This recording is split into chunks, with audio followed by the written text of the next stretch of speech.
Namaskar children. Today we are going to start with our chapter number 3, that is private, public and global enterprises. Every country has numerous small or large manufacturing, trading or service organizations which are either privately owned or government owned. All business organizations affect daily economic life. So these are the integral part of an economy. Indian economy has a combination of both privately owned and government owned business enterprises. So it is called as mixed economy. Okay. So therefore we can classify the Indian economy into two sectors, private sector and public sector. In a capitalistic economy, the private sector is dominates, while in a socialistic economy, the public sector dominates. In a mixed economy, both the private sector and public sector go hand in hand. Post-independence, there was need for development of the country. Therefore, Government of India nationalized various enterprises, established many new undertakings and reserved many areas for public sector. The private sector was allowed to undertake business activities, but with a restricted role. Industrial policy resolutions passed by Government of India defines the areas of activities to be carried by private sector and public sector. The 1948 Industrial Policy Resolution specified the development of industrial sector.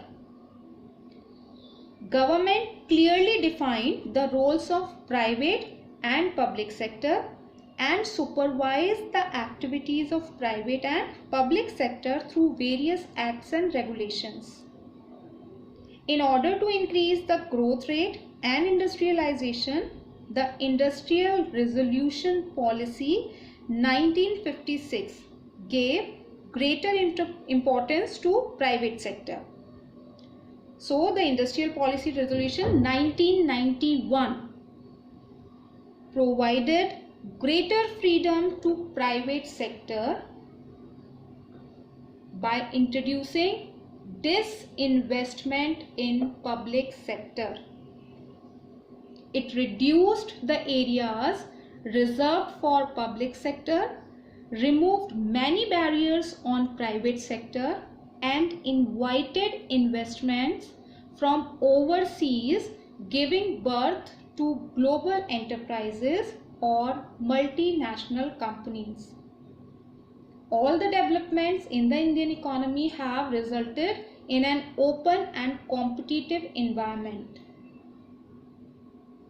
So we can say that Indian economy has three sectors: public sector, private sector and global enterprises. In the previous chapter, we have already studied the various forms of organizations in private sector. And those organizations like sole proprietorship, partnership, cooperative societies, joint stock company, Hindu undivided companies, Hindu undivided family business. These we have already discussed. So in this chapter, we will concentrate on various forms of organization in the public sector only. If we talk about the difference between these two, the private sector owned by individual or a group of individuals. And if we talk about the public sector organizations or the companies owned by central or state governments. The main motive of the private sector is profit maximization, and the main motive of public sector is social welfare. Okay. So in the next class we are going to start with our public sector. Okay. Till then just read the topics, the private sector and the public sector. Read these topics properly.